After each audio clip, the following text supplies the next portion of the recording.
En este video vamos a ver y vamos a hablar sobre struct o struct, que le dice en inglés. Nosotros no podemos hablar de struct sin tener una comparación con las clases. Ya hemos estudiado lo que son clases y hemos visto que crean un objeto a partir de una instancia, y el comportamiento de memoria lo que hace es crear una referencia. Cuando nosotros creamos un objeto con struct, lo que hacemos es directamente en un espacio de memoria crear la estructura del dato. Entonces los struct son por tanto más usados en concepto de modelo de datos. Sin embargo, ya se ha ampliado más su uso y por tendencia se usa más el struct, y cuando el dato tiende a ser inmutable, cuando se va a compartir en varias instancias del proyecto o del software, se usan las clases, ¿no? Se siguen usando las clases. En el caso de herencia se refiere, pues, como hemos visto en los ejemplos de herencia, en que una clase puede generar subclases, y bajo ese concepto hay siempre una superclase. En UIKit, en el framework UIKit, existe el NSObject como la superclase, del cual eran jerárquicamente varias subclases. Digo jerárquicamente porque es todo un árbol en el cual finalmente se llega hasta la clase principal mínima, como podría ser un UIButton o un UIView. En este escenario, al instanciar un UIButton, estamos también instanciando todos los parent, o tenemos acceso a todas las propiedades y métodos que las clases parent los tienen. Esto se ha visto como un tema de observación, puesto que en la eficiencia en espacios no es precisamente la más recomendable.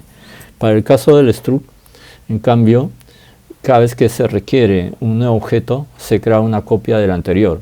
Cuando se tiene un botón y necesitas otro botón, en realidad se está generando una copia y no estamos invocando a un superparent con todas sus características y comportamientos, ¿no?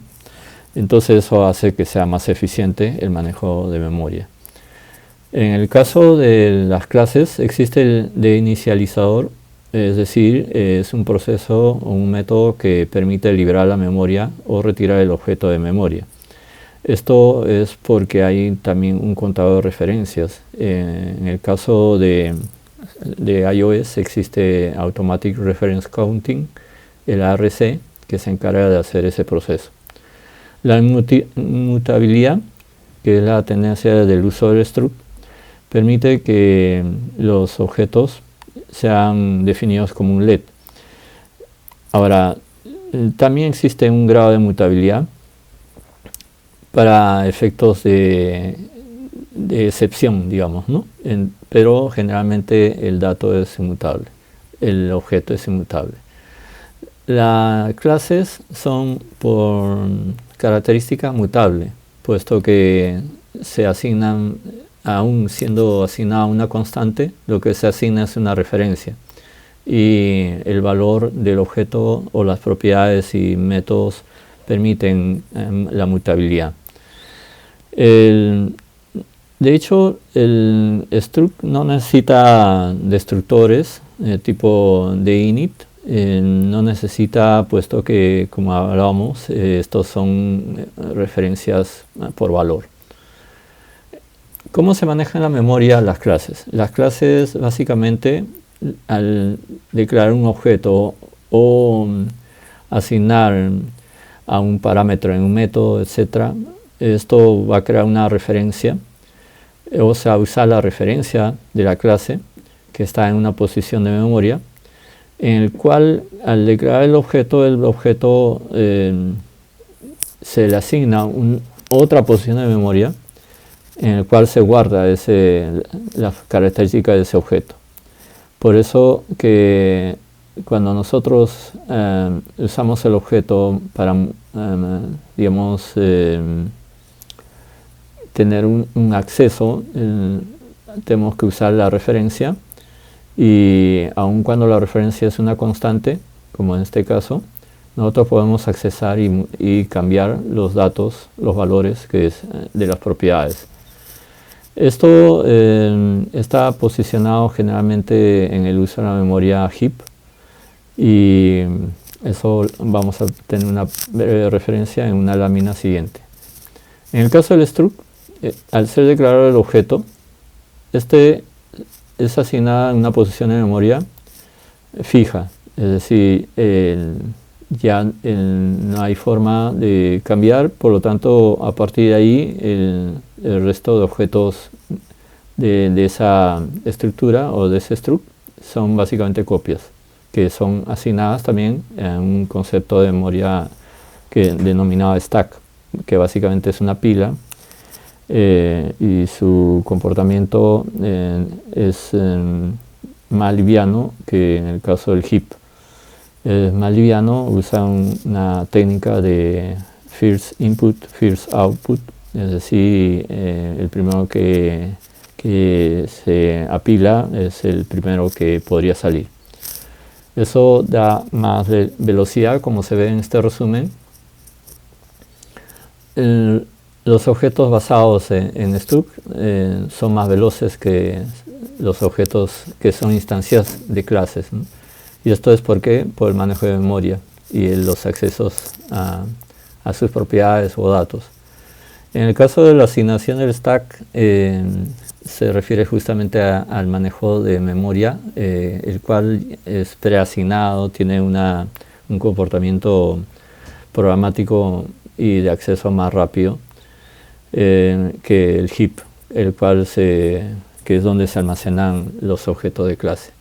La copia eficiente significa, al ser de tipo valor, sus copias son